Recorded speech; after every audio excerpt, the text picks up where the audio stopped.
श्री राम की वह पूजा विधि। श्री रामदास जी कहते हैं, हे शिष्य, अब मैं वह पूजा का विधान बतला रहा हूँ।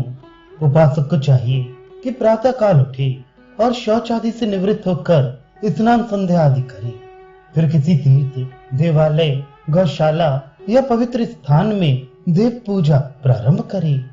बताए स्थानों के सिवाय किसी नदी तट पर देव मंदिर तथा तुलसी के पास गोबर से लीप कर सफेद, लाल, हरे, पीले, नीले, काले इस तरह नाना प्रकार के रंगों से चित्र विचित्र पद्म बनाकर पूजन प्रारंभ करे। एक आसन 1008 श्री नाम का एक आसन 1008 श्री राम नाम का बनता है। एक आसन 100 राम के नाम से अंकित करके बनाया जाता है। 1008 नामों से अंकित करके एक श्री राम भद्रासन बनता है। दूसरा 108 नामों से अंकित करके श्री राम भद्रासन बनता है। इसी तरह बहुत से और भी छोटे छोटे आसन बनते हैं। उनमें से रंग कर कोई एक आसन बनाए। इस आसन की रचना वस्त्र बिछाकर पीढ़े पर करे। उसके ऊपर जानकी तथा राम आदि को बिठाई। सर्वतोभद्र के मध्य में बने हुए कमल के ऊपर पहले एक सुंदर सिंहासन पर राम तथा सीता को बिठा ले। राम के पीछे लक्ष्मण को स्थापित करे। राम के दाहिने भरत को स्थापित करे और राम के पार्श्व में शत्रुघ्न को बिठा ले। रामचंद्र जी के आगे हनुमान जी की स्थापना करे। राम के वायव्य कोण में सुग्रीव की स्थापना करे। ईशान कोण में विभीषण को स्थापित करके अग्नि कोण में अंगद को तथा नैकृत कोण में जामवान की स्थापना करे। पूज्य और पूजक इन दोनों के लिए प्राच्य दिशा ही पूजन करने में श्रेष्ठ है। पंडितों का कहना है कि समस्त शास्त्रों में इसी प्रकार का निर्णय किया गया है। लक्ष्मण के हाथ में मोतियों से सज्ज छत्र दे, भरत के हाथ से स्वर्ण से मंडित चमर दे, शत्रुघ्न के हाथ में चित्रित व्यजन अर्थात पंखा दे और हनुमान जी के हाथ में राम की दोनों पादुकाएं दे। सुग्रीव के हाथ में मनोहर जल पात्र और विभीषण के हाथ में उत्तम शीशा दे। अंगद के हाथ में सुंदर तांबूल पत्र दे। जामान के हाथ में कपड़ों की पेटी दे। इस तरह श्री रामचंद्र जी के नवायतन की स्थापना करे। मध्य भाग में सीता के साथ रामचंद्र जी को बिठा ले। पीछे लक्ष्मण को, दाहिने बगल भरत को, बाएं बगल शत्रुघ्न को तथा सामने हनुमान जी को पूर्वोक्त उपचारों के साथ बिठा ले। इस तरह सुंदर आसन पर राम की स्थापना करे। इसे ही राम पंचायतन कहते हैं। अथवा सीता के साथ साथ राम को मध्य में बिठालकर राम के पीछे लक्ष्मण और आगे हनुमान जी की स्थापना करके धनुर्धारी राम का पूजन करे। अथवा सीता के साथ राम और लक्ष्मण की पूजा करे। सीता और लक्ष्मण के बिना अकेले राम की पूजा कभी न करे। यदि ऐसी पूजा की जाती है तो वह प्रायः विघ्न करने वाली ही हुआ करती है। इसमें कोई संशय नहीं है। नवायतन पूजा सर्वश्रेष्ठ और पंचायतन पूजा मध्यम होती है। त्रिदेव की पूजा कनिष्ठ कही गई है। वह पूजा तो अत्यंत कनिष्ठ होती है जिसमें केवल 2 देवताओं की पूजा की जाती है, जिनके बाएं हाथ में धनुष और बाएं बगल तरकस है। अपने नाम से अंकित बाण दाहिने हाथ में है। इस तरह की रामचंद्र की स्थापना करके पूजा प्रारंभ करें। पूजा करते समय वाम भाग में एक कलश भी अवश्य लेना चाहिए। अपने दाहिने बगल पूजा पात्र रखना चाहिए और आगे भी विस्तृत पात्र रखना उचित है। उपासक को चाहिए कि आनंद पूर्वक पूर्व की ओर मुख करके पद्मासन से बैठे और निश्चल मन करके तुलसी की माला लिए, शिखा में ग्रंथि दिए, हाथों में पवित्री तथा शरीर में पवित्र वस्त्र धारण किए, द्वारका की शुद्ध मृतिका का तिलक लगाकर पहले गणेश जी को प्रणाम करें। फिर क्रमशः तिथिवार आदि का उच्चारण करके भूमि शुद्धि, भूष शुद्धि तथा अंग न्यास, कर न्यास करके प्रोक्षणी पात्र में जल भरे। दूर्वा, गंधाक्षत, पुष्प आदि उसमें डाले और प्रोक्षणी पात्र के जल से पास रखी हुई पूजन सामग्री का प्रोक्षण करें। पाद्य, अर्घ्य एवं आचमन के लिए सामने 3 पात्र रखे। फिर गणेश जी, वरुण तथा पांजन्य शंख का पूजन करके उसके जल से अपना पूजन सामग्री तथा पृथ्वी का प्रोक्षण करें। इसके अनंतर सुरभि, शंख, चक्र, गरुण एवं राम मुद्रा का प्रदर्शन करें। पत्थर की, काष्ठ की, चूना ईंट की, रंग से बनी, चित्रकारी की हुई, बालकामयी, मानसी और मणिमयी ये 8 प्रकार की प्रतिमाएं होती हैं।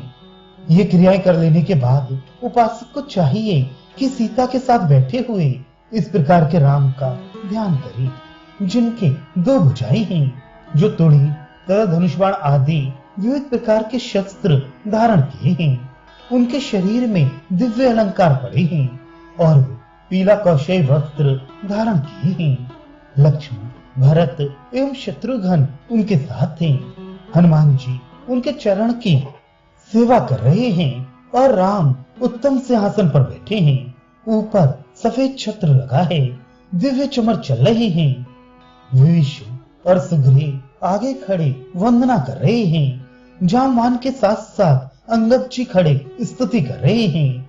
इस प्रकार अयोध्यावासी राम का मन में ध्यान करें और कहें, हे सीताराम, आप मेरे सामने आकर बैठिए, मैं आपका पूजन करूंगा, मैं आपका आवाहन करता हूँ, आप आइए और मेरी पूजा स्वीकार करिए। स्वर्ण का बना हुआ तथा रत्न खचित होने से चित्र विचित्र मालूम पड़ने वाला और सुंदर वस्त्र वेष्टित सिंहासन मैं आपको बैठने के लिए देता हूँ। चंदन और पुष्प से मिले हुए तीर्थों के जल का पाद्य बनाकर आपको देता हूँ, इसे आप स्वीकार करें और मेरे ऊपर प्रसन्न हों। पुष्कर आदि तीर्थों तथा गंगा आदि नदियों से लाई जल का अर्घ्य बनाकर मैं आपको देता हूँ, इसे स्वीकार करिए। सुगंध से वासित एवं कितने ही तीर्थों से लाया हुआ जल मैं आपको आचमन के लिए देता हूँ। हे सुरेश्वर, इसे आप ग्रहण करिए। हल्दी, कुमकुम और बहुत से सुगंध द्रव्यों से मिश्रित सुगंधमय तेल आदि से मिला हुआ जल मैं आपको स्नान करने के लिए देता हूँ।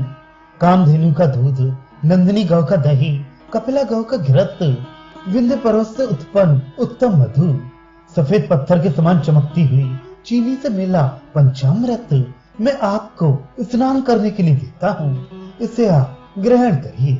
गंगा, यमुना, गोदावरी, सरस्वती, नर्मदा, सिंधु, कावेरी, सरयू, गंडकी, ताम्रपर्णी, भीमरथी, कृष्णा, वेणी, महानदी, गोमती, सातों सागर, भवनाशिनी, पयोषणी, पूर्णा, तापी, तुंगभद्रा, क्षिप्रा, वेगवती, पिनाकी, प्रवरा, सिंधुफेड़ा, 3.5 नद, घृतमाला, कृतमाला, मही, निक्षेपिका, पयोषणी, प्रेम गंगा, चित्रगंगा, करा नदी, नीरा, चर्मणवती, वृद्धा, वंजरा, सिंधु क्षीरा, वैकुंठा, अलकनंदा, वारणा इत्यादि नदियों में जो पवित्र जल विद्यमान है वो मैं आज यहाँ ले आया हूँ।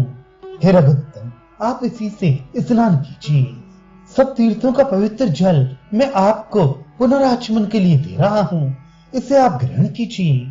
स्वर्ण के सूत्रों से बना तथा चित्र विचित्र दिखने वाला पीत कौशय वस्त्र मैं आपको दे रहा हूँ, इसे स्वीकार कीजिए। शुद्ध स्वर्ण में, राम में नवीन सूत्र से बना तथा ब्रह्म ग्रंथि युक्त ब्रह्म सूत्र मैं आपको देता हूँ, इसे आप स्वीकार करिए। मुकुट, रम्य कुंडल, मुद्रिका, कंगन, नुपुर, स्वर्ण निर्मित जंजीर की माला, रत्न मंडित केयूर इत्यादि परम रम्य, दिव्य, स्वर्ण और माणिक से बना अलंकार मैं आपके लिए लाया हूँ, इन्हें आप ग्रहण कीजिए। व्यजन और चमर संयुक्त छत्र मैं आपके लिए लाया हूँ। हे रिपुसूदन, इसे आप स्वीकार करिए। सुंदर, गंध युक्त, दिव्य, कृष्ण, अगरु मिश्रित तथा लाल चंदन मिला चंदन मैं आपके लिए लाया हूँ, सो आप ग्रहण कीजिए। मोतियों के टुकड़ों से बनाया हुआ कस्तूरी और कुमकुम मिश्रित अक्षत मैं आपको समर्पण करता हूँ, इसे आप ग्रहण करें। मालती आदि सुगंधित फूलों से बनी माला मैं आपकी पूजा के निमित्त लाया हूँ। हे रघुनायक, इसे आप ग्रहण कीजिए।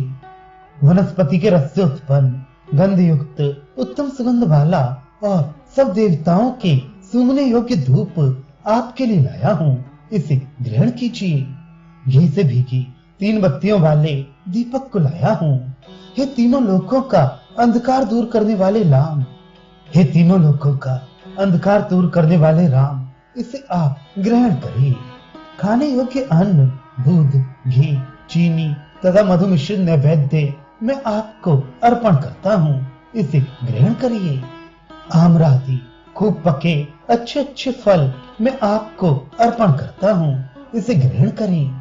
सुपारी युक्त पान के पत्तों से जोड़ा हुआ और अनेक मसालों से युक्त तांबूल आप ग्रहण करें।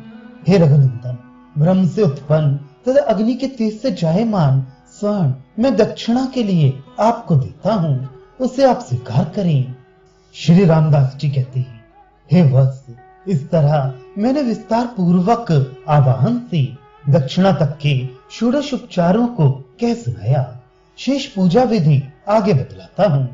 5 बत्तियों से युक्त कपिला गौ के घृत से मिश्रित एवं अग्नि से संयोजित रम्य निराजन मैं आपको अर्पण करता हूँ, सो स्वीकार करिए। जूही, चंपा, मंदार, केतकी, तुलसी, दमनक, अनंत और 2 प्रकार के मुनिकुंद, इन 9 फूलों का मंत्र पुष्प मैं आपको देता हूँ। हे परमेश्वर, इसे स्वीकार करिए और मेरे पर प्रसन्न होइए। जन्मांतर में भी मैंने जिन किन्हीं पापों को किया हो वे नष्ट हो जाएं। एक एक पग चलकर मैं आपकी प्रदक्षिणा करता हूँ। हृदय से, मस्तक से, दृष्टि से, मन से, वचन से, हाथों से, पैरों से और घुटनों से मैं साष्टांग प्रणाम करता हूँ। हे परमेश्वर, ना मैं आवाहन करना जानता हूँ, ना विसर्जन करना आता है, पूजन करना भी मैं नहीं जानता। यदि कुछ भ्रम हुआ हो तो आप क्षमा करें। हे रघुत्तम, मंत्र से, क्रिया से और भक्ति से हीन मैंने जो कुछ पूजा की है, हे देव, वह सब परिपूर्ण हो जाए।